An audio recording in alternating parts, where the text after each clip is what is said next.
स्त्री का जो चोला दिखाया गया है वो माँ का प्रतीक है, और जो पुरुष का चोला दिखाया है वो बाप का प्रतीक है ना? एक ही चित्र में। हाँ, एक ही चित्र में माँ और बाप दोनों दिखाए गए हैं, है ना? वास्तव में माँ अलग होना चाहिए और बाप अलग होना चाहिए। ये कोई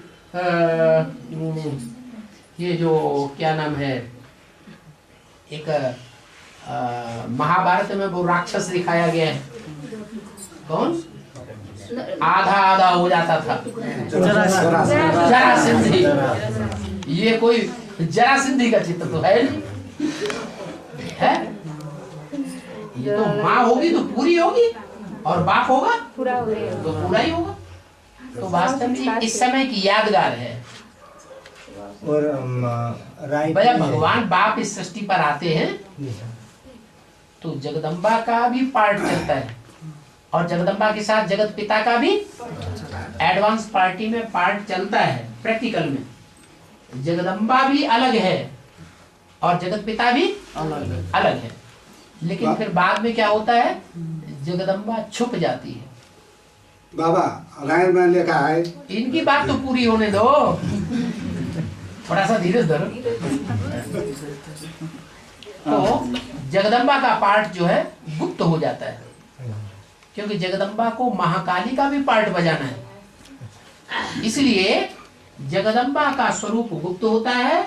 और जगदम्बा की जगह पालना करने के लिए कोई माता चाहिए कि नहीं? नहीं चाहिए। इतना बड़ा परिवार है एडवांस पार्टी का, ऑल इंडिया में इतने ढेर के ढेर स्टूडेंट्स हैं, 2-4 बच्चे परिवार में होते हैं तो उनके लिए भी बाप दूसरी शादी कर लेता है, बच्चों को संभाल नहीं सकता। तो यहाँ तो ढेर के ढेर बच्चे हैं, उनकी पालना माता के बगैर हो सकती है? नहीं हो सकती। ब्रह्मा बाबा सरस्वती को निर्धारित किया। ब्रह्मा बाबा दाढ़ी मूछ वाले थे, कहते थे मैं ब्रह्मा हूं, अम्मा हूं, लेकिन ये तन तो पुरुष का है। पुरुष तो दुर्योधन तो शासन है, आएगा गुस्सा, बच्चे को थप्पड़ मारेगा, बेचारा बच्चा मर जाएगा। बाबा अब तो सुनो, इसलिए बिना माता की तो काम हो नहीं सकता। ऐसा तो है नहीं कि आधी माता चाहिए, माता तो पूरी ही चाहिए ना। तो जगदम्बा चली गई, तो जगदम्बा के चले जाने के बाद जो माता के रूप में पार्ट बजाने वाली माता निमित्त बनती है, वो गुप्त पार्ट है, और वो गुप्त पार्ट आधा साझा करता है। क्या आधा साझा? ये है कि जो हमारी प्योरिटी की पावर है वो बाप के पास जाए। जैसे कन्या की प्योरिटी किसके पास जाती है? पति के पास जाती है ना, तभी तो परिवार चलता है, बनता है, नहीं तो परिवार नहीं बन सकता। तो ऐसे ही जो जगदम्बा के जाने के बाद वो प्योरिटी के आधार पर जिस परिवार की पालना होनी है, और अच्छे ही तरीके से पालना होती है, क्या कोई ऊपर नीचे हो जाए ऐसी बात नहीं, तो पालना होती जरूर है, लेकिन पालना के निमित्त कोई साकार शरीरधारी बनता है, और वो साकार शरीरधारी रुद्रमाला का मणका होना चाहिए या बाहर से होना चाहिए? रुद्रमाला के अंदर से ही होता है। इसलिए जो अष्टदेव हैं, उन अष्टदेवों में से एक देवता है दूसरे नंबर का, बाबा जो निमित्त बनता है, धीरे से, जो निमित्त बनता है, और उसमें ब्रह्मा की सोल, सरस्वती की सोल प्रवेश करके टाइम टू टाइम अपना पार्ट बजाती है प्योरिटी का। वो प्योरिटी की पावर से सारे परिवार की पालना होती है। सारे परिवार में मुख्य ग्रुप कौन सा है तो 9 प्रकार के ग्रुप ब्राह्मणों के, लेकिन मुख्य ग्रुप कौन सा है? सूर्यवंशी। अगर सूर्यवंशी बड़े भाइयों की पालना हो जाए तो बड़े भाई जो हैं एक तरह से मॉनिटर हो गए, वो दूसरे बच्चों को देख रेख कर सकते हैं कि नहीं कर सकते हैं? कर सकते हैं। इसलिए वो एडवांस पार्टी का दूसरा मणका रुद्रमाला का दूसरा मणका अष्टदेवों में से दूसरा नंबर, जिसे काशी नगरी कहा जाता है, वो शंकर जी को अति प्रिय है। क्या? पार्वती उतनी प्रिय नहीं है, काशी नगरी अति प्रिय है। वो काशी नगरी के द्वारा उन्होंने सृष्टि के आदि में एडवांस पार्टी की पालना की है, नेपाल वासियों की। इसलिए अर्धनारीश्वर का रूप प्रसिद्ध है। वो इन आंखों से देखने में नहीं आएगी माता। क्या? काशी वो गुप्त पार्ट है, गुप्त रूप में फाउंडेशन लग रहा है नई दुनिया का। मकान बनता है नेपाल की पालना तो चारों तरफ कागज से, कपड़े से ढक देते हैं कि नहीं? आजकल ढकते हैं, पहले नहीं ढकते थे। ये कहाँ की परंपरा है? अभी भगवान नई सृष्टि की परंपरा डाल रहा है। तो नई सृष्टि का जो फाउंडेशन डल रहा है, उसमें माँ कौन है ये पता नहीं लगता है, लेकिन वास्तव में वो आधे शरीर के रूप में सहयोगी है और बाप की ही सहयोगी है। इसलिए माता पिता का कंबाइंड रूप दिखाया गया, उसको कहा गया बाप दादा। बाप तो राम बाप है ही, लेकिन कृष्ण वाली आत्मा चंद्रमा के रूप में अभी भी कोई नारी चोले के द्वारा पूरे परिवार की पालना करने के निमित्त है। प्रत्यक्ष रूप में नहीं देखने में आता है कि सारे की पालना कर रही है, सभी प्रकार के, सब धर्मों की, बीजों की नहीं, सिर्फ सूर्यवंशियों की स्पेशल पालना करती है। सूर्यवंशी आत्माओं को विश्वास भी है, निश्चय भी है, और वो मानते भी हैं, और वो सूर्यवंशियों के द्वारा सारा परिवार पालन होता है, पोषण होता है। इसलिए अर्धनारीश्वर का रूप प्रसिद्ध है। अब पूछो क्या पूछ रहे थे? बाबा रामायण में लिखा है, रामायण में लिखा है रावण शिव का भक्त है, राम से भी बुद्धिमान रावण है लिखा है। तो क्यों सीता तो बोले छाया का हरण करना है, तो क्यों रावण का को रावण आप नेपाली में बोल दीजिए। रावणलाई किन तपाईँको त्यसो भन्नु, किन यसले यस्तो राक्षस भन्नुभएको भने राक्षस क्यों बोला गया? ऊ त राम भनेर बुद्धिमान थियो, शिव पनि भक्त थियो, ज्यादा से ज्यादा भक्त शिव थियो, उहाँलाई किन कारणले राक्षस भन्नु? मतलब कारण क्या है कि रावण की राक्षस के रूप में ग्लानि हो रही है, दुखदाई राक्षस को कहा जाता है, और राम की इतनी महिमा हो रही है, जबकि रावण भी शिव को पूजता था, मानता था, और राम भी शिव को मानता। लेकिन अंतर ये है, एक होती है एक को मानना, और एक होता है एक को भी मान रहे हैं, फिर दूसरे को भी मान रहे हैं, तीसरे को भी मान रहे हैं। तो व्यभिचारी पूजा का ज्यादा महत्व होगा या अव्यभिचारी पूजा का ज्यादा महत्व होगा? तो राम अव्यभिचारी पुजारी थे या व्यभिचारी थे? इनको समझाओ तो, नेपाली में समझाओ, ये नहीं समझ रहे हैं। समझ रहे हैं? राम एक की पूजा करता था, एक को मानता था, और रावण शिव नहीं, अनेक को नहीं, शिव की पूजा करता था, फिर देवी की भी पूजा करता था। ये बात तो है किया। इसलिए मुरली में बोला है देवी के पुजारी है रावण संप्रदाय। जो सिंगल देवी की पूजा करते हैं, क्योंकि डबल देवताओं की पूजा करेंगे, देवी के साथ देवता भी अगर होगा तो जाहिर है कि देवी छोटी हो गई और देवता बड़ा हो गया। वो देवी सिंगल को मानेंगे, उससे बड़ा किसी को नहीं मानेंगे, वो भगवती के रूप में मानेंगे, नेचर को ही भगवान मानेंगे। ये गलत बात है। इसलिए रावण है व्यभिचारी और राम है अव्यभिचारी। जो भी व्यभिचारी हैं, जो भी व्यभिचारी प्रकृति के होते हैं ना, वो किसी के ऊपर नजर डालेंगे औरत के ऊपर, तो उसको अकेला देखना चाहेंगे या उसके पति को भी साथ देखना चाहेंगे? क्या करेंगे? तो चाहेंगे कि अकेली हमको मिले। तो वो रावण संप्रदाय है, राम संप्रदाय? रावण संप्रदाय है। तो राक्षस है। आपको तरफदारी लेने की इच्छा हो रही है, रावण को बेचारे हाँ, और आप क्या कह रहे हैं? बाबा हाँ,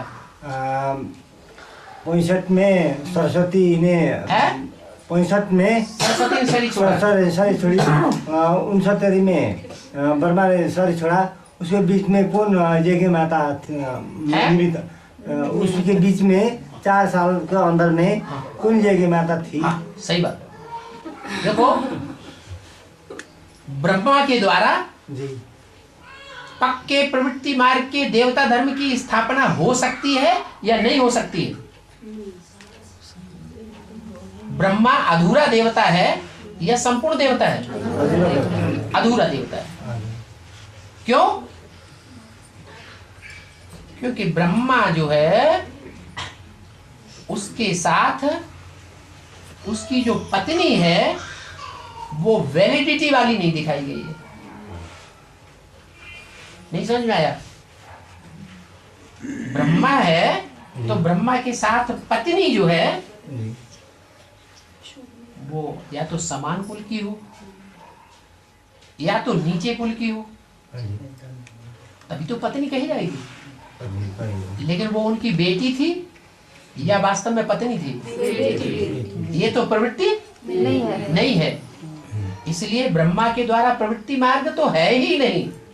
फिर भी मान लिया जाए कि सरस्वती ने माँ के रूप में पार्ट बजाया। जैसे लौकिक दुनिया में कोई बाप हो और कोई बेटी हो तो ड्रामा मंच पर पार्ट बजाने जाएंगी नाटकबाजी करने के लिए, तो बाप पति का और बेटी पत्नी का पार्ट नहीं बजा सकती? बजा सकती। ऐसे ही सरस्वती ने पत्नी का पार्ट बजाया और हूबहू ब्रह्मा को जीवन में फॉलो करके दिखाया।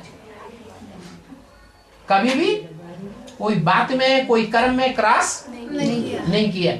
लेकिन मम्मा ने तो शरीर छोड़ दिया। मम्मा के शरीर छोड़ देने के बाद ब्राह्मण परिवार तो था ना, ब्राह्मण धर्म की स्थापना तो हो रही थी ना। तो ब्राह्मण धर्म की स्थापना जो है वो करने के लिए प्रवृत्ति चाहिए या नहीं चाहिए? माने ब्रह्मा की सोल को कोई न कोई कन्या माता का आधार लेना ही पड़े। इसलिए शास्त्रों में दिखाया है कि चंद्रमा जो है वो रोहिणी के ऊपर मोहित हो गया।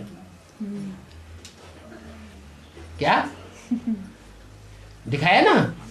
हाँ, तो चंद्रमा को चंचल चित्त वाला दिखाया जाता है, जो दूसरी पत्नी के रूप में जिसको कार्यभार सौंपा। वो सब पूरा ब्राह्मण जानता है कि मम्मा के बाद सारे यज्ञ का कार्यभार कौन सी कन्या माता के हाथ में आया है? प्रकाशमणि। और मुरली में भी बोल दिया, इन सभी सितारों में सबसे जास्ती खातिर होती है कुमारका की। तो पत्नी कौन हुई है? अरे परिवार में बाप जो है सबसे जास्ती खातिरी किसकी करे? पत्नी की करे, माता की खातिरी करे कि किसी बच्चे की करे या बच्चे की करे? माता की ही करे। सच्चा बाप है, सबसे ज्यादा मान किसको देना चाहिए? माता को देना चाहिए। वो यहाँ क्या हुआ? माँ तो गई, सरस्वती ने शरीर छोड़ दिया, तो बाबा ने क्या किया? कोई न कोई को सहयोगी तो बना दिया। अब बाबा को इतनी समझ तो थी नहीं क्या कि कौन सी आत्मा किस धर्म में जाने वाली है?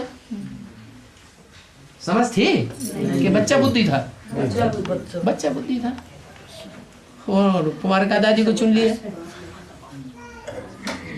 कुमार का दादी तो अपने मुंह से बोलने लगी। कुमार का दादी ने विदेश में जाके अखबार छपा दिए। उन अखबारों में छाप दिया गया जगत माता कुमार का प्रकाशमणि दादी। क्या वर्ल्ड मदर अखबारों में छप गया। कुमार का दादी के सामने छपा। कुमार का दादी ने स्वीकार कर लिया। क्या स्वीकार कर लिया अपने को? World mother. अब वर्ल्ड मदर एक होगी या दो होगी? हैं? डुप्लीकेट और ओरिजिनल। एक डुप्लीकेट होती है, एक ओरिजिनल होती है। दोनों माताओं में डुप्लीकेट कौन और ओरिजिनल कौन है? प्रकाशमणि ओरिजिनल या सरस्वती ओरिजिनल? सरस्वती ओरिजिनल थी, प्रैक्टिकल जीवन में साबित होता है। लेकिन कुमार का दादी ओरिजिनल नहीं है। वो चाहती थी कि हमें मान मर्तबा मिले। उनके वाक्य थे कि इस जीवन में भी मैंने बाबा की गद्दी ली है और सतयुग में भी मैं गद्दी की मालिक बनूंगी। ये उनके मुख के वाक्य हैं। इससे क्या साबित हुआ? इससे साबित हो गया कि कुमार का दादी जो है वो सतयुग की सेकंड गद्दी की मालिक बनेंगी। क्या? सेकंड गद्दी का जो नारायण नारायणी होंगे वो सेकंड धर्मपिता के आधार मूर्त बनेंगे। फर्स्ट नंबर अब्बा अल्लाह अव्वल दीन, जो पहले नंबर दीन धर्म की स्थापना करने वाला शिव है अल्लाह, वो अव्वल नंबर नारायण में प्रवेश करता है। चाहे वो ब्रह्मा हो और चाहे वो शंकर हो, दोनों अव्वल है कि नहीं? अरे लक्ष्मी नारायण का मंदिर बनता है तो एक तरफ विष्णु का चित्र होता है, दूसरी तरफ लक्ष्मी नारायण का चित्र होता है। दोनों ही लक्ष्मी नारायण है ना। तो अल्लाह अव्वल दीन की स्थापना करने के लिए अव्वल नंबर नारायण में आता है। और जो द्वयम नंबर का धर्म पिता है वो कौन से नारायण में आएगा? कम कला वाले में आएगा, पौने 16 कला वाले में आएगा, या 16 कला संपूर्ण में आएगा? आया। तो कुमार का दादी को इस बात का जानकारी नहीं है। कुमार का दादी की बात छोड़ो, उन्होंने जिसको अपने पति के रूप में जीवन में स्वीकार किया, गद्दी पे बैठी साथ में, बाबा के साथ बैठती थी, उनको ही नहीं पता है कि सेकंड गद्दी का मालिक को कौन बनेगा। लेकिन कुमार का दादी की ये हुज्जत थी कि मैं वहां भी जाकर के गद्दी की मालिक बनूंगी। तो यहां संकल्प करेंगे तो वहां सफल होगा कि नहीं होगा? सफल हो गया। तो आपका जो प्रश्न था कि 4 साल के अंदर सहयोगिनी शक्ति कौन, तो सहयोगिनी शक्ति का फाउंडेशन विधर्मी का लगा या सुधर्मी का लगा? विधर्मी का फाउंडेशन लग गया। रिजल्ट ये हुआ कि जब तक ब्रह्मा बाबा जीवित रहे उनमें शिव बाबा प्रवेश था ना, तब तक किसी को पता ही नहीं चला, क्योंकि शिव बाबा प्रवेश था ना, प्रभाव था। अरे मंदिरों में भी जाते हैं तो कितना बुद्धि शुद्ध हो जाती है। ये तो चैतन्य मंदिर था, चैतन्य शिव बाबा आ रहा था ब्रह्मा के तन में, तो किसी को पता नहीं चला। लेकिन जैसे ही ब्रह्मा ने शरीर छोड़ा, फटाक से विदेशों में फाउंडेशन लग गया। क्या? फटाक से रावण राज्य की शुरुआत हो गई। ब्रह्मा कुमारियों ने 69 में ही अलग अलग जोन बना लिए, धर्म सत्ता राज सत्ता अलग अलग ब्रह्मा कुमारियों के हाथ में चली गई। रावण राज्य में यही होता है। सत्युग त्रेता में धर्म सत्ता राज सत्ता एक हाथ में, मम्मा बाबा के हाथ में थी। बाबा गुलनाथ दादी में कौन सा आत्मा बोलता है? आप क्या समझते हैं? शिव बाबा बोलता है? वो लोग तो बोलते हैं शिव बाबा है। आप उन लोगों की बात क्यों मानते हैं? आप बताइए। आप अपना बारे में बोलिए। इसलिए तो बाबा से, इसलिए तो बाबा से। आप पहले बताइए, आपने क्या फैसला किया अभी तक? आपको आत्मा ने क्या बताया? वो तो छोड़ के बाबा से इधर में वो बात को छोड़ करके हम एडवांस में आया हूँ। वो छोड़ के हम एडवांस में आए बोल रहे हैं। एडवांस वो में बात आया को छोड़ करके आ गए। क्या बात को छोड़ के? मेरा उसमें दिल विश्वास नहीं टिका है। वहाँ आपका विश्वास नहीं टिका हाँ। कि गुलजार दादी के अंदर भगवान आता है? हाँ, ये विश्वास नहीं टिका? नहीं टिका है। हाँ, तो आपने कौन से सन में वहाँ छोड़ दिया? कितने साल महीने हाँ, कितने साल पहले आपने बेसिक ज्ञान को छोड़ दिया? 3 साल रहा था बाबा। 3 साल ज्ञान में रहे। हाँ, 3 साल से बाद में इधर। बाद में तुरंत इधर आ गए या बीच में गैप पड़ गया? न 3 साल से उधर में पढ़ा। हाँ। साठी नेपाली साठी से हाँ? नेपाली साठी नेपाली साल से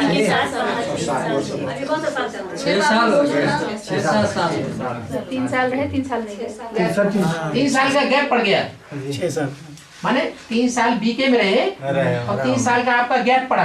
हाँ जी। अच्छा, तो 3 साल गैप जो पड़ा है वो आप इस अनिश्चय में रहे जी। कि गुलजार दादी के अंदर शिव बाबा नहीं आता है। नहीं आता। फिर आप एडवांस में आ गए हाँ जी। 3 साल के बाद। हाँ जी। तो एडवांस में कौन निमित्त बना? एडवांस में वहाँ झापा झिल्लीले का चंद्र बुआ ने हमको चंद्र कुमार, चंद्र बुआ ने चंद्र बुआ और चंद्र प्रभा, बुआ मतलब बाप, सीता माता के लौकिक बाबा है। पिताजी। पिताजी। हाँ, वो निमित्त बने। हाँ बने थे। उन्होंने आपको बताया कि गुलजार दादी में शिव बाबा नहीं आते। नहीं वो तो नहीं बोले, हम तो एडवांस पार्टी का हूँ ऐसे बोले थे। हाँ। तो बेसिक है कौन है, एडवांस कौन है, इसके समझने के लिए मैं सुरंगा आया। अच्छा। सुरंगा उपमणि के हाँ, उपमणि भाई ने। उपमणि भाई के घर में आया। हाँ। इसलिए बाबा का वाणी सुना तो वही क्रॉस किया। आपको निश्चय हो गया हाँ कि ये भगवान की वाणी हो सकती है। हाँ, ठीक है। अच्छा, माने गुलजार दादी में शिव बाबा नहीं आते। हाँ। लेकिन ये जो वाणी चल रही है उपमणि भाई ने जो सुनाई आपको, हाँ जी। वो भगवान हो सकता है। हाँ अच्छा, ये आपको निश्चय बैठ गया। बैठ गया था। तो अब आप क्यों पूछ रहे हैं? क्या कोई भूत प्रवेश कर रहा है? अब आप पक्के रहिए उसी बात में। आपको अनिश्चय पैदा हो रहा है क्या?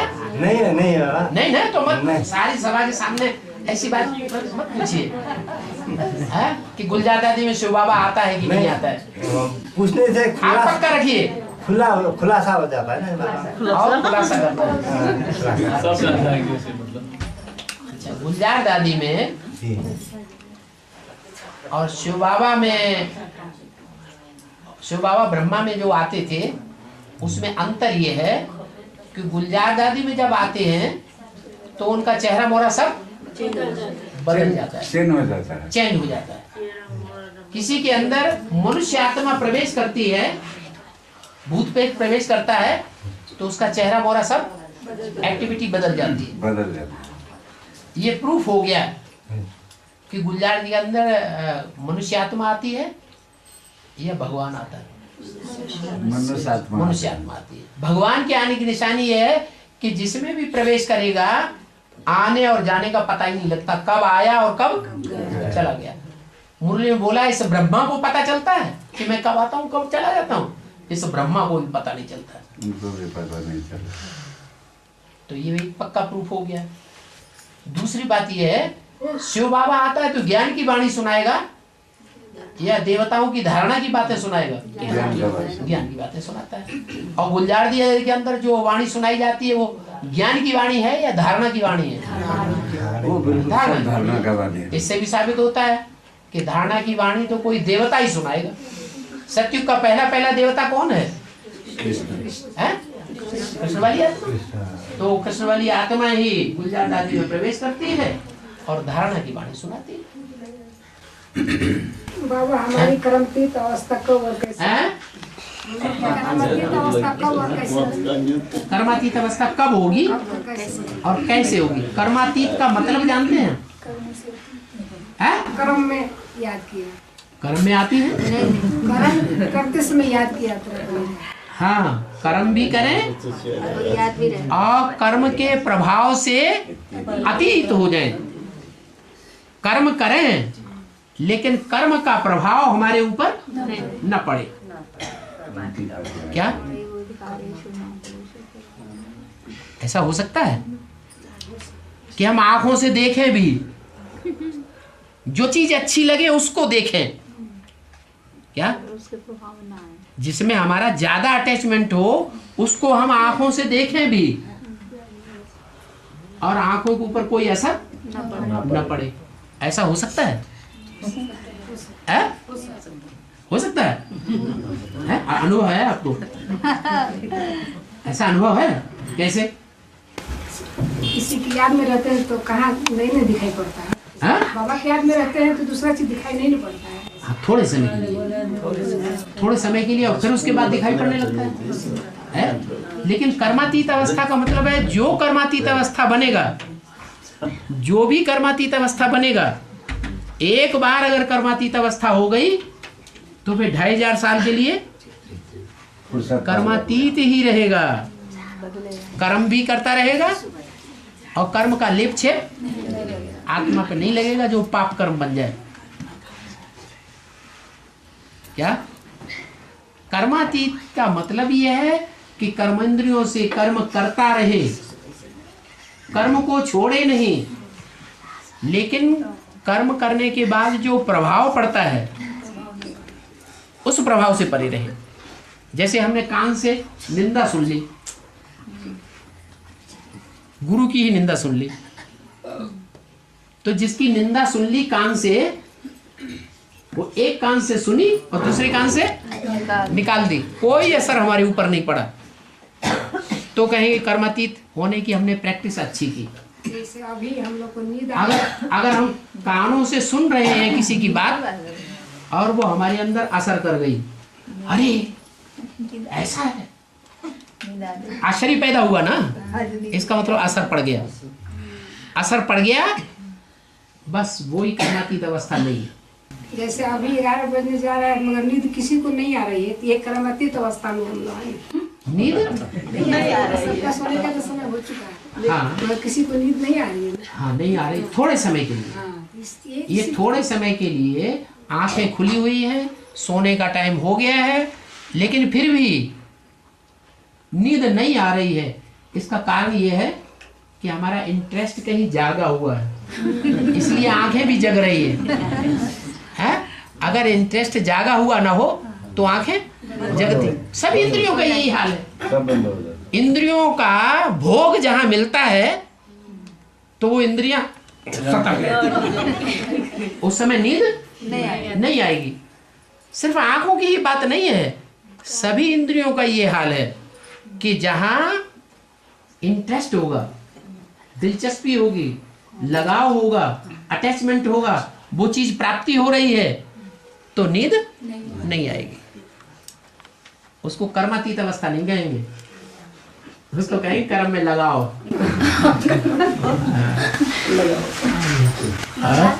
सतयुग में हिंसक पशु भी हिंसा नहीं करते हैं तो खाते क्या? सतयुग में मक्खी मच्छर गंध करते हैं नहीं करते हैं? होते ही नहीं है। इस जन्म में मनुष्य खूंखार जानवरों की तरह होते हैं या नहीं होते हैं? होते हैं। मनुष्य खूंखार जानवरों की तरह दूसरों का खून पीते हैं या नहीं पीते हैं? पीते हैं। तो मनुष्य जब खूंखार जानवरों की तरह दूसरों का खून पी सकते हैं, और सतयुग में वही मनुष्य खून पीते हैं कि नहीं पीते हैं? चीड़ फाड़ के दूसरों को खाते हैं नहीं खाते हैं? नहीं खाते। दुख देते हैं कि नहीं देते हैं? नहीं। तो जानवर नहीं पलट सकते। जो खूंखार जानवर आज हम देखते हैं वो वहां पलट नहीं सकते।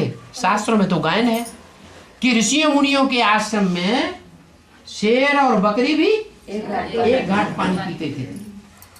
तो वो शास्त्रों में जो बातें हैं वो संगम युग की यादगार हैं या द्वापर कलयुग की यादगार है? संगम की यादगार। तो सतयुग में शेर हिंसा करेगा या नहीं करेगा? नहीं करेगा। हिंसक नहीं होगा। जब मनुष्य हिंसक नहीं होगा तो जानवर भी हिंसक नहीं होंगे। हाँ, बाबा भक्ति मार्ग में बोलते हैं कि लक्ष्मी एक जगह स्थिर नहीं रहती। लक्ष्मी एक जगह स्थिर नहीं रहती। हाँ। इसका ज्ञान से क्या मतलब होता है? इसका ज्ञान से ये मतलब है कि लक्ष्मी वाली आत्मा को, लक्ष्मी को पहले ये समझो कि वो सीता वाली आत्मा है या नहीं है? तुम सब भक्तियां हो, उन भक्तियों के बीच में वो अव्वल नंबर की भक्ति सीता है या नहीं है? तुम सब भक्तियां हो, तुम सब सीताएं हो, तुम सब द्रौपदियां हो, उनमें अव्वल नंबर भक्ति कौन है? लक्ष्मी वाली आत्मा। और भक्ति जो है वो स्थायी होती है या चंचल होती है? भक्ति तो चंचल बनाती है और चंचल होती है। तो लक्ष्मी वाली आत्मा जिसको भगवान की अनुभूति हो रही हो, बेसिक ज्ञान लिया कि नहीं? बेसिक ज्ञान लिया है ना? बेसिक ज्ञान लेने के बावजूद उस आत्मा के अंदर भक्ति मार्ग के आधार पर, भक्ति मार्ग माने साक्षात्कार, क्या साक्षात्कार? साक्षात्कार पवित्र आत्माओं को होता है या अपवित्र रुद्रमाला के भड़कों को होता है? पवित्र आत्माओं को, जो जन्म जन्मांतर के पवित्र रहने वाली आत्माएं हैं उनको साक्षात्कार होता है। तो लक्ष्मी वाली आत्मा जो सीता है, जो भगतिन है अव्वल नंबर की, उसको साक्षात्कार हो रहे होंगे कि नहीं? हो रहे हैं। साक्षात्कार हो रहे होंगे। साक्षात्कार के आधार पर भगवान उस भक्त वत्सल को बहलाता है कि नहीं बहलाता है? बहलाता है। उन साक्षात्कार के आधार पर उसको पक्का निश्चय है कि मैं लक्ष्मी बनूंगी, मेरा नारायण भी कोई होगा। है? आपका प्रश्न क्या था? लक्ष्मी स्थिर नहीं रहती है, भक्ति मार्ग में रहते हैं। तो जहां भी, जिस दुनिया में जहां कहीं भी रह रही है, भले उसको एडवांस का परिचय नहीं मिला, उसको पता नहीं है कि नारायण कोई है, कौन है, नहीं है, लेकिन हमको मिलेगा, ये पक्का निश्चय है। मेरा लक्ष्मी का पार्ट है, मेरे को नारायण मिलेगा। लेकिन जिसको ये पता है कि मेरे को नारायण मिलेगा, वो इस दुनिया में अनुभव के आधार पर अनुभव करना चाहेगा कि नहीं कि नारायण कौन है, ये है, अनुभव करना चाहेगा कि नहीं है? चाहेगा। तो कन्याएं माताएं विकारी दृष्टि को ज्यादा अनुभव करती है या पुरुष ज्यादा अनुभव करते हैं? कन्याएं माताएं ज्यादा, विकारी दृष्टि की पारखी कन्याएं माताएं ज्यादा होती हैं या पुरुष होते हैं? कन्याएं माताएं झट पहचान लेती है कि इसकी नीयत खराब है, इसकी दृष्टि खराब है। क्या पुरुषों की इसकी जरूरत ही नहीं होती है, कन्या माताएं जल्दी पहचानती हैं, क्योंकि कन्या माताओं में प्योरिटी ज्यादा होती है। प्योरिटी की पावर से वो पहचान लेती है कि इसकी नीयत अच्छी है, इसकी दृष्टि अच्छी है या खराब। तो वो अव्वल नंबर की भक्तिन है। सो ब्राह्मण परिवार के अंदर वो प्रैक्टिकल जीवन में अनुभव करती है कि नहीं करती है? क्या कि मेरा नारायण कौन है? नहीं अनुभव करती। उसको मिल रहा है कि नहीं मिल रहा है?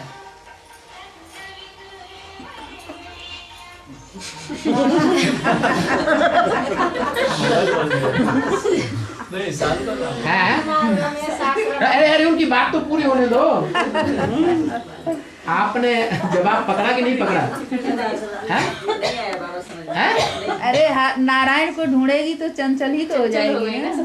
नारायण को, आपका प्रश्न क्या था याद है? क्या? लक्ष्मी स्थिर नहीं रहती।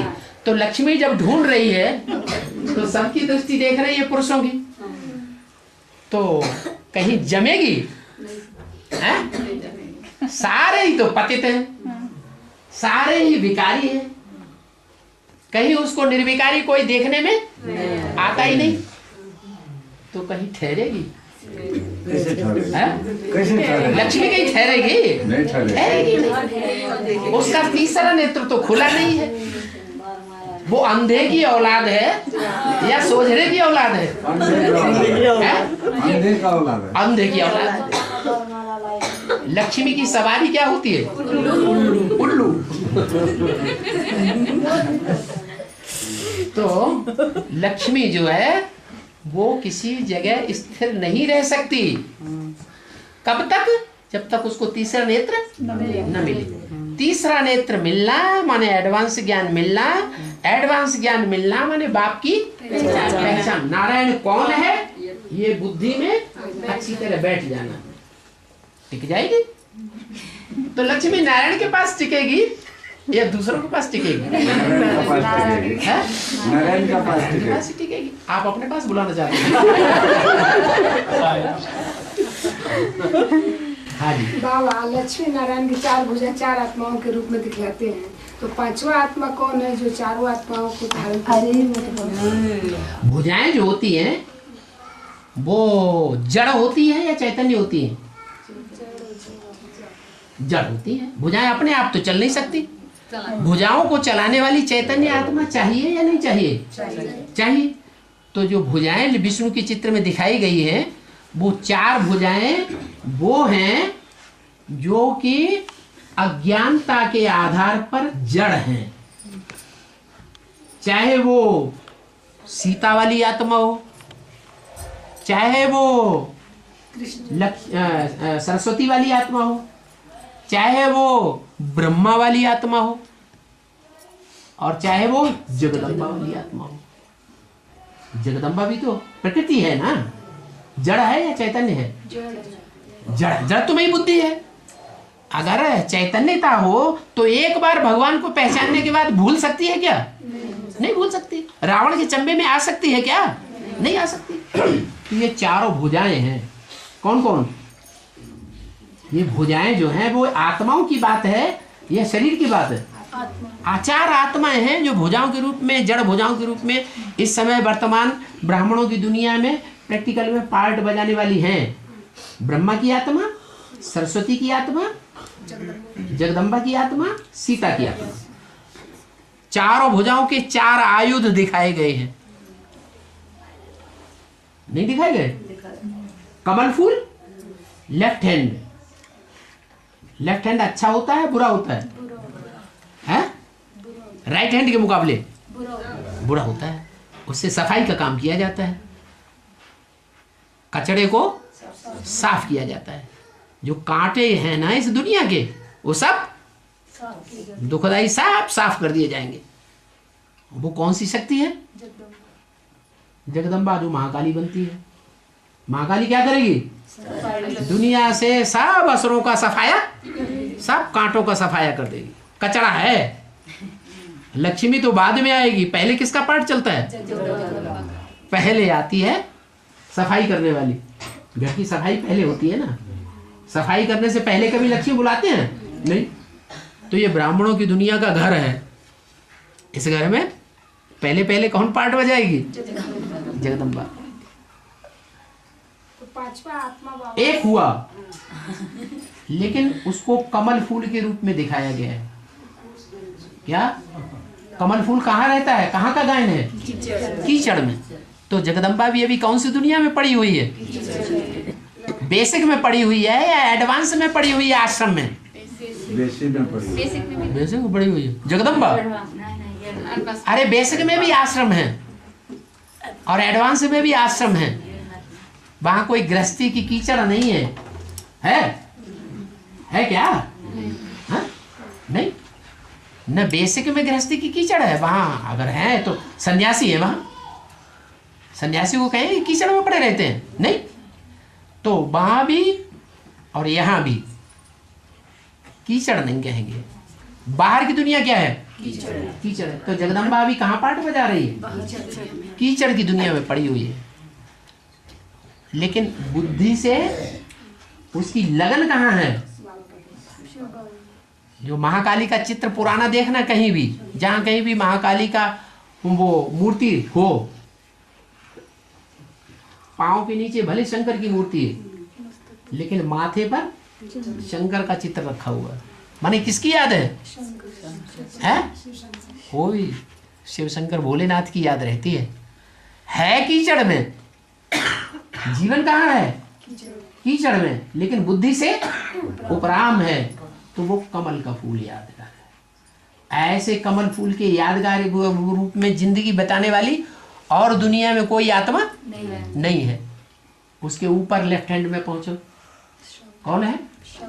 शंख। लक्ष्मी। जो लक्ष्मी है वो नारायण के लेफ्ट हैंड में रहती है, राइट हैंड में? लेफ्ट हैंड में। पत्नी है ना, बामांगी है ना। तो बाईं ओर ऊपर का जो हाथ है ऊंची स्टेज वाला वो शंख दिखाया गया। माने वो जब अपना पार्ट बजाना शुरू करती है एडवांस पार्टी में, तो जैसे महाभारत युद्ध शुरू होता है और पहले कौन से बाजे बजते हैं? शंखनाद होता है। क्या युद्ध शुरू हो रहा है तो शंखनाद कर देंगे। शंख माने ज्ञान का शंख चारों तरफ फूकता है। बेसिक में भी जगते हैं, एडवांस में भी जगते हैं सोए हुए, और बाहर की दुनिया में भी सोए हुए सन्यासी जगते हैं। शंख की आवाज चारों तरफ फूकती है, वो शंख का पार्ट। और राइट हैंड में आ जाओ। राइटियस पार्ट बजाने वाले ब्राह्मणों की दुनिया में कौन है? जिन्होंने अभी तक राइटियस ही पार्ट बजाया है, लेफ्टिस्ट का पार्ट बजाते हुए किसी ने नहीं देखा होगा। ब्रह्मा सरस्वती। उसमें भी ऊपर की भुजा कौन है और नीचे की भुजा कौन है? जो कन्या का पार्ट है वो जरूर ऊंची स्टेज वाला है। ब्रह्मा तो फिर भी पुरुष तन है, दुर्योधन दुशासन उस लिस्ट में है। तो जो ऊपर भात दिखाया गया है उसमें कौन सा आयुध है? हाँ। ज्ञान के चक्र में सबसे मुख्य ज्ञान की बात कौन सी है जो मम्मा ने निकाली? परमपिता भी आत्मा। हाँ, मम्मा ही थी जिसने ये ज्ञान का पॉइंट निकाला, ये चक्कर चलाया, बुद्धि में शुरू किया। भले सारा चक्कर नहीं चलाया, लेकिन एक मुख्य बात मम्मा ने निकाल दी। क्या बात निकाल दी? जैसे मैं आत्मा वैसे परमपिता। हाँ, कि जैसे हम आत्मा ज्योति बिंदु हैं, सांप का बच्चा सांप और सांप का बाप भी सांप जैसा लंबा, तो हम आत्मा बिंदु, हमारा बाप भी ज्योति बिंदु। पहले लिंग के रूप में याद करते थे। हाँ, पहले भक्ति मार्ग में अंगूठाकार आत्मा को मानते थे, शालिग्राम के रूप में अंगूठाकार मानते थे। लेकिन मम्मा ने साबित कर दिया। क्या साबित किया? कि आत्मा ज्योति बिंदु है तो आत्मा का बाप भी ज्योति बिंदु ही होना चाहिए। इसलिए जो लिंगाकार बनाया गया उसमें बिंदु डाल दिया गया। तब से कितना बढ़िया पॉइंट निकाला। इससे बढ़िया और कोई चीज हो सकती है? नहीं हो सकती है। क्या आत्मा कहाँ और कैसे पार्ट बजाती है? इससे भी बढ़िया है और चीज हो सकती है।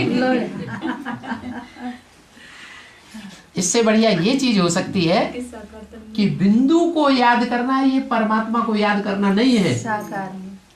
क्या बिंदु को याद किया, वो जितने भी विधर्मी धर्म पिताएं निकलेंगे ज्ञान में आएंगे कि नहीं? आज नहीं तो कल आएंगे। लेकिन वो साकार को मानेंगे या निराकार को मानेंगे? बिंदु को मानेंगे। तो वो सब विधर्मी साबित हो जाएंगे। क्या ज्ञान तो बढ़िया है, जगदम्बा के हिसाब से अच्छा है। सरस्वती जगदम्बा किसका टाइटल है? जगदम्बा मम्मा का टाइटल है ना। तो जगदम्बा के हिसाब से बढ़िया पॉइंट है, सारे जगत की अम्बा। लेकिन उससे भी श्रेष्ठ कोई देवी है? लक्ष्मी, गौरी, महाकाली है तो उसके मुकाबले महागौरी भी है। तो वो वाली बात नहीं है। इसलिए एडवांस में ये ज्ञान निकलता है कि बिंदु अकेले को याद नहीं करना है, बिंदु के साथ साथ साकार मुकर्रर रथ भी चाहिए, वो भी याद आना चाहिए। नहीं तो याद अधूरी है, संपूर्ण याद नहीं है। और उस संपूर्ण याद के बगैर कोई देवता नहीं बन सकता। नारायण को याद करेंगे तो देवता बनेंगे, नहीं याद करेंगे तो देवता नहीं बनेंगे। फिर वही द्वापर युग में जन्म मिलेगा, इब्राहिम, बुद्ध, क्राइस्ट वगैरह उनके फॉलोअर्स का। तो क्या बात थी? प्रश्न क्या था? पांचों आत्मा कौन है? हाँ, तो ये ऊपर का जो भुजा है वो साबित हो जाती है। कौन? चक्र, फर्स्ट क्लास चक्र। सारी दुनिया के बीच में, सारी दुनिया के कल्याण के लिए जो फर्स्ट क्लास चक्र चलाया, किसने चलाया? सारी दुनिया का कल्याण हुआ कि नहीं हुआ? हुआ। फिर नीचे राइटियस भुजाओं में नीचे की भुजा है गदा। गदा जो है धारदार तलवार है या मोटा तलवार है? मोटा हथियार है, मोटा हथियार है। क्या ज्ञान की धार जो है वो तीखी होनी चाहिए, लेकिन ब्रह्मा बाबा को इतनी बुद्धि थी नहीं, मोटी बुद्धि, बैल का पार्ट, तो गदा चलाते थे। क्या क्या गदा चलाते थे? कोई भी बात आ जाए, कोई भी परीक्षा आ जाए, ड्रामा। अब ड्रामा तो गोल गोल है, गदा हाथ में है और गोल गोल ऊपर लगा हुआ है, सीधा गदा मारा, जो हुआ स्थिर, हिलने वाले नहीं, ड्रामा। तो उनका गदा का पार्ट है। 4 आयुध दिखाए जाते हैं। ये चारों आयुधधारी जो भुजाएं हैं, जड़त्वमयी बुद्धि वाली भुजाएं हैं, ये आत्मा का पार्ट नहीं है। आत्मा का पार्टधारी वो है जिसमें वो सुप्रीम सोल प्रवेश करता है, बुद्धिमानों की बुद्धि। वो बुद्धिमानों की बुद्धि राम वाली आत्मा के बगैर वो चारों भुजाएं चालू नहीं हो सकती। 5 आत्माएं हैं विष्णु के पार्ट में। कौन कौन सी? 5 आत्माएं क्लियर हो गई ना? हाँ जी, क्या बोला? हाँ जी। त्रेता युग में रत्नाकर डाकू ने त्रेता युग में रत्नाकर डाकू ने वाल्मीकि रामायण लिखा, उसका अर्थ क्या है बाबा? एक तो रामायण हो या चाहे कोई भी शास्त्र हो, वो शास्त्र जो लिखे जाते हैं वो रजो प्रधान युग में लिखे जाते हैं। क्या? शास्त्र तब बनाए जाते हैं जब शासन सत्ता संभालना मुश्किल हो जाता है, तब शासन करने का विधान लिखा जाता है। एक तो त्रेता में रामायण या कोई भी शास्त्र बनाया ही नहीं गया। शास्त्र तब बनते हैं मनुष्यों के द्वारा जब द्वापर युग शुरू होता है। तो ये बात मत कहिए। बाकी जो कथा आई है शास्त्रों में वो यहाँ की है। क्या कथा? कि रत्नाकर डाकू था, है? और वो डाकू बाद में क्या बन गया? वाल्मीकि ऋषि बन गया। हाँ, वाल्मीकि ऋषि बन गया। अब डकैत वो ऋषि कैसे बन जाएगा? और कौन सी जाति का था ये पता है? पता नहीं बाबा। अरे आज की दुनिया में जो वाल्मीकि का टाइटल धराते हैं सो सुने नहीं? अरे मेहतरों की बस्ती में जाकर के देखो कोई वाल्मीकि है कि नहीं? नहीं मालूम? वाल्मीकि तो आपको मालूम कि नहीं? हिंदुस्तान में ढेर सारे ऐसे हैं जो अपने नाम के बाद में वाल्मीकि लिखते हैं। टाइटल देते हैं वाल्मीकि। वो कौन है मालूम नहीं? बंगी, मेहतर, स्वीपर। हाँ, स्वीपर किसे कहा जाता है? जो गंद साफ करता है उसको क्या कहते हैं? स्वीपर। गंद नाली साफ करने वाला। है? हाँ, यूपी में मेहतर। हाँ, बाबा भी कहते हैं अरे मेहतर उनसे बेहतर है जो खाते मेहनत का खाना। भले नालियां साफ करते हैं लेकिन मेहनत तो करते हैं, मेहनत करके खाते हैं, भीख मांग के तो नहीं खाते। वो सन्यासी तो वो सन्यासी क्या कर रहे हैं? वो चाहे सफेद कपड़े वाले हो चाहे लाल कपड़े वाले हो, क्या कर रहे हैं? भीख मांग के खा रहे हैं। बाबा उनके ऊपर लानत डालता है कि मांगने से वरना भला। तो ब्राह्मणों की संगम की दुनिया में इस समय सबसे ज्यादा कचरा साफ कौन सी आत्मा करती है? राम वाली आत्मा सबसे ज्यादा कपड़ा साफ करना। कपड़ा साफ करने के लिए जो धोबी घाट है वो आदि का भी गायन है। हाँ, आदि से ये धोबी घाट चलता चला आया है। धोबी घाट पे क्या होता है? कपड़े धो जाते। कौन से कपड़े? ये शरीर रूपी वस्त्र जो हैं वो शरीर रूपी वस्त्र जिन वस्त्रों को गधा लेकर के भगवान के घर से ला करके घाट तक ले जाता है। कौन हुआ गधा? ब्रह्मा बाबा ने यज्ञ के आदि से वो कपड़े धोए हैं, साफ नहीं किए, वो गंदे कपड़े धोए हैं और धो करके कहां तक ले जाया? एडवांस पार्टी, जहां से कपड़ों की धुलाई शुरू होती है। घाट तक ले गया। घाट तक ले गया, घाट तक ले जाता है। और घाट में भी वो घाट प्रसिद्ध है जहां घाट पर धोबी लोग चिल्लाते हैं, कपड़े धोते जाते हैं और बोलते जाते हैं, छी हो राम, छी हो राम, बोलते जाते हैं। वो घाट बहुत प्रसिद्ध है। धोबी घाट के रूप में जरूर गंगा का घाट होगा। सारे कपड़े तो वहीं धुले जाते। आदि आदि यज्ञ के आदि में भी कपड़े धोए जाते थे और अंत में भी अभी ये धोबी घाट चल रहा है, खत्म नहीं हो गया, चल रहा है। तो उस धोबी घाट पर धोबी कौन है? वाशरमैन है कौन? दुनिया का फर्स्ट क्लास वाशरमैन कौन है? हम नहीं जानते, तुम्हें जल्दी होते उठ जाओ, कोई नहीं बोल रहा है, उठ जाओ। तो बाल बच्चे याद आ रहे हैं, जाओ ना। है? हाँ जी, ये तो प्रश्न करते जा रहे हैं, इनसे कहो मना करो, हमसे क्यों कहते हो?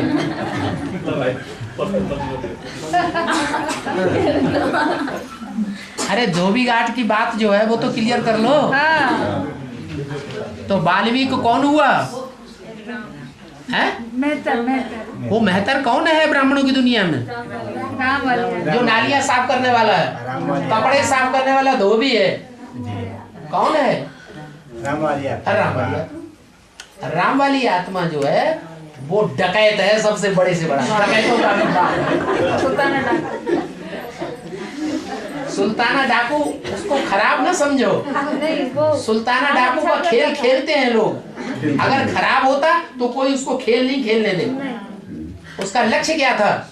गरीबों को मदद करना, रईसों को लूटना, और जितना भी पैसा है सब गरीबों में बांटना। खुद सूखी रोटियां भी खाता था, जमीन पर भी सोता था। तो खराब आदमी था, अच्छा आदमी था? ऐसे ही लक्ष्य देखा जाता है कर्म में। कर्म तो खराब है, लेकिन कर्म का लक्ष्य क्या है? अच्छा है या खराब है? कल्याण का लक्ष्य है या अकल्याण का लक्ष्य है? कल्याण का लक्ष्य है। इसलिए वो वाल्मीकि डाकू रत्नाकर है उसका नाम। वो रतन स्थूल थे, जो रतन करता था वो रतन स्थूल थे या चैतन्य ज्ञान रतन थे? चैतन्य ज्ञान रतन थे।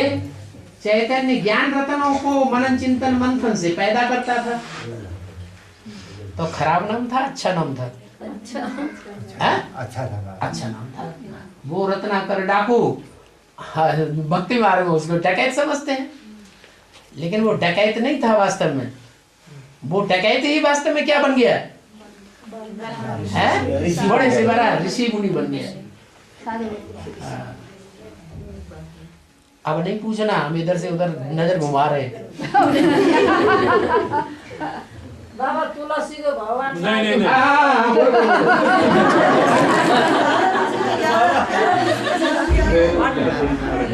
अब जाओ, इनके हाथ जोड़ो। हाँ बोलो माता जी, प्रणाम मत करो। ये तो नेत्रा जी तो नहीं बनना चाहते हैं। अब बांधेली माता भी नहीं है।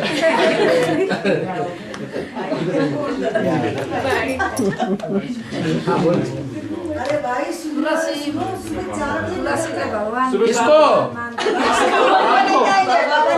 एक वो पीछे बैठा है, कहता है कि कोई लड़ाई लड़ने के लिए सामने आता है और तलवार लेके सामने आ जाए तो योद्धा का काम क्या है? उससे लड़ाई लड़ना या भाग जाना? देखो माता, तलवार लेके सामने आ रही है और वो सन्यासी क्या कह रहा है, कायर सफेद कपड़ों वाला, कहते उठ के भाग जाओ।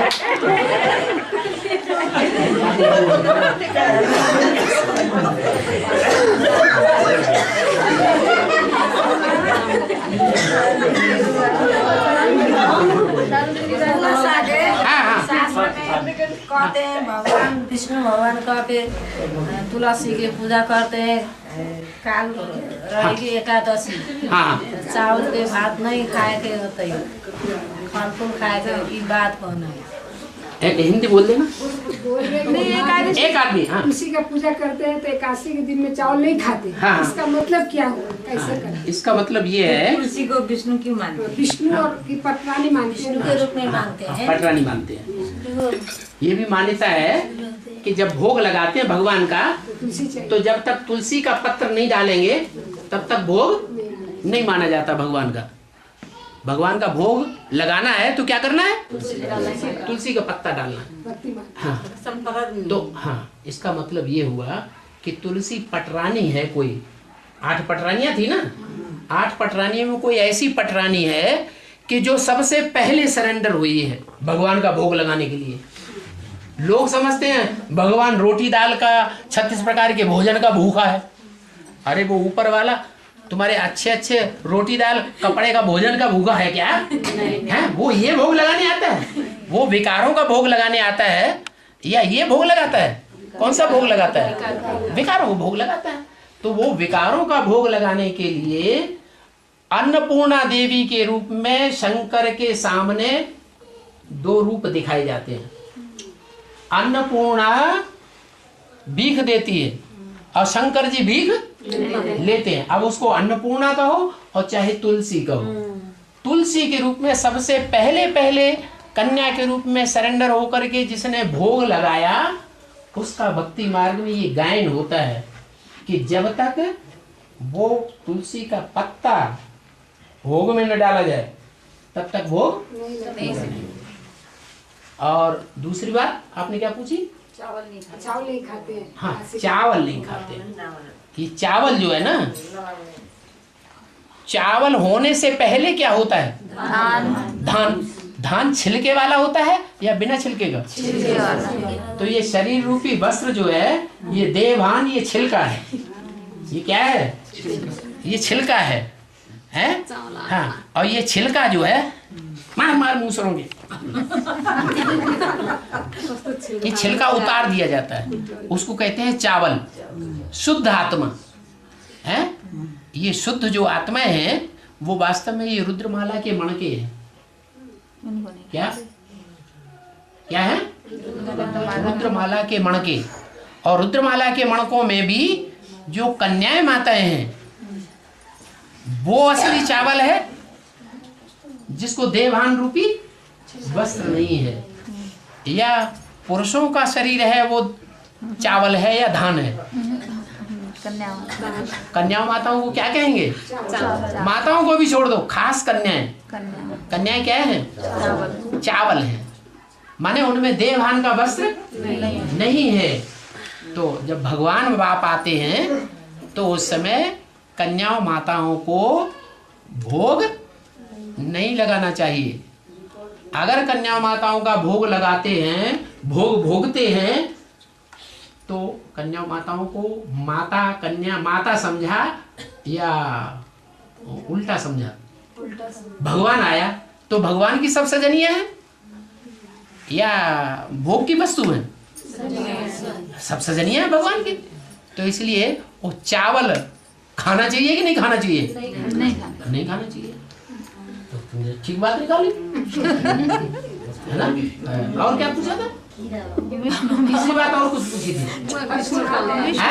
रुद्रमाला विजयमाला में क्या अंतर है? रुद्रमाला विजयमाला में क्या अंतर है? पहले कौन जाता है? पहले रुद्र जाता है कि पहले विजयमाला? रुद्रमाला है भगवान की माला।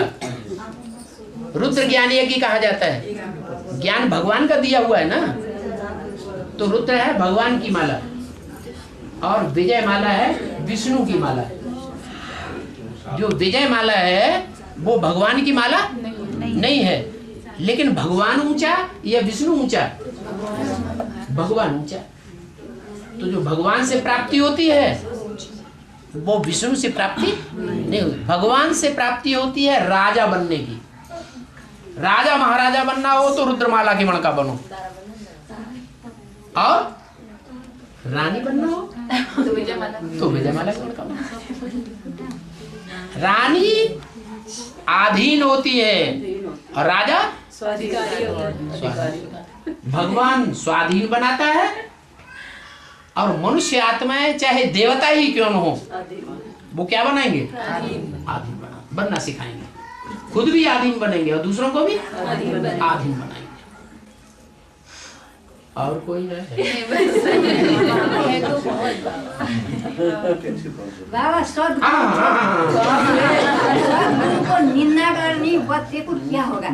क्या बोला? सदगुरु की निंदा करेगा, सदगुरु का जो निंदा करेगा उसका हालत क्या होगा? हाँ हाँ, झूठे गुरुओं की निंदा करे। भाई चोर है और चोर को कह दे ये चोर जा रहा है, चोर जा रहा है, तो ये निंदा करना है क्या?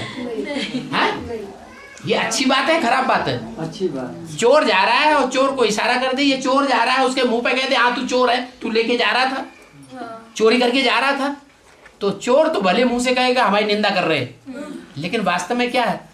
चोर को चोर कहना निंदा है? नहीं है। लेकिन वास्तव में जो सदगुरु है, सच्चा गुरु है, एक भगवान, और उसकी कोई निंदा करे और नहीं पाएगा तो निंदा है, पाप है या पुण्य है? बड़े से बड़ा पाप है कि जो सच्चा गुरु आया हुआ है उसकी भी दूसरों के सामने निंदा करे या निंदा करने की निमित्त बन जाए। उससे बड़ा पाप कोई होता नहीं। कहते हैं सदगुरु निंदा सुनिए न काना। सदगुरु की निंदा कान से सुनिए और मुंह से दूसरों को सुनाए तो और डबल पाप हो गया। और सदगुरु की निंदा सुनी और वही निंदनीय कर्म खुद कर दिया तो और ज्यादा पाप हो गया। इसलिए रामायण में कहा सदगुरु निंदा सुनिए न काना, होय पाप गौ घात समाना। क्या? गौ की हत्या के समान पाप है अगर सदगुरु की निंदा कराई। भक्ति मार्ग में गौ की हत्या बहुत खराब मानते हैं, और ज्ञान मार्ग में गौ की हत्या खराब मानते हैं, अच्छा मानते हैं। कन्याएं माताएं गौ हैं। कन्याएं माताएं गौ हैं। जो कन्याओं माताओं को गौ के समान मानते हैं कि ये जगदम्बाएं हैं, जगदम्बा की भुजाएं हैं, अगर उनको अनिश्चय बुद्धि बना दिया, विकारी बना दिया तो हत्या होगी या जिंदा रही? हत्या होगी। तो यहाँ भी गौ घात है। जैसे गौ का घात हो गया ऐसे पाप बनता है भगवान की निंदा सुनने से, सुनाने से। और तो नहीं कोई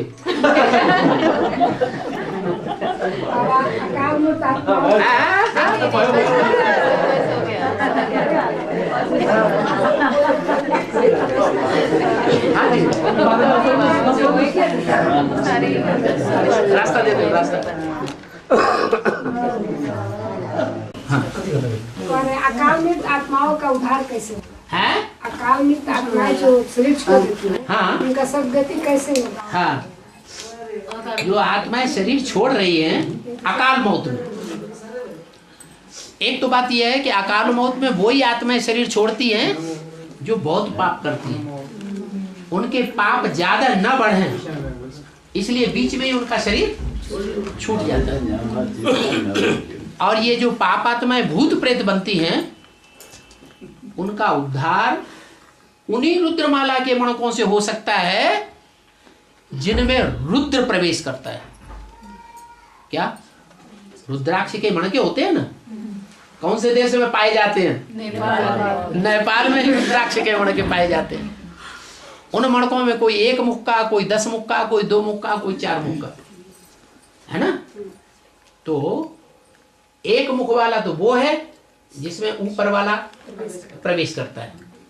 बाकी और जो दूसरे मणके हैं उनमें दूसरी दूसरी आत्माएं भी प्रवेश कर जाती है। तो वो सब रुद्रमाला के मणके हैं।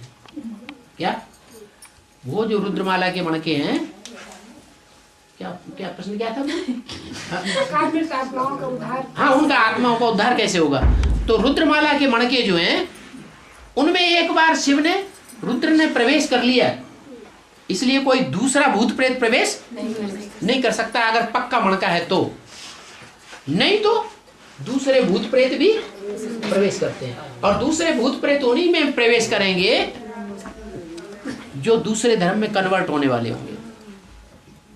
क्या ये रुद्रमाला के मणकों में ऐसे भी बीज हैं जो द्वापर युग से दूसरे धर्मों में भी परिवर्तित हो जाते हैं, कन्वर्ट हो जाते हैं, उस जन्म में नहीं लेकिन जन्म लेकर के। तो ये रुद्रमाला के मणकों के द्वारा वो भूत प्रेत आत्माओं का उद्धार होता है।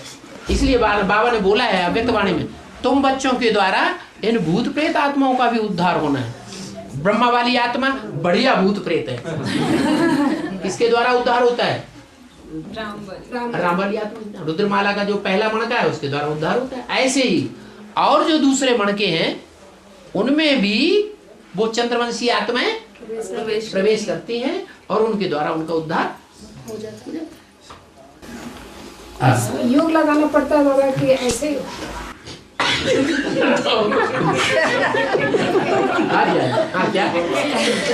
यात्रा से उद्धार होती है। हाँ जी,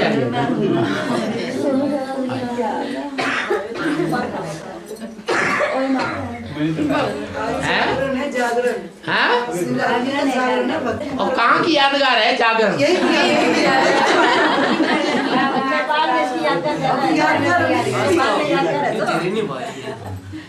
शिवरात्रि जागरण मनाते हैं, वो हिंदू मनाते हैं मुसलमान? मुसलमान भाग जाते हैं। भागने के लिए कौन कह रहा है?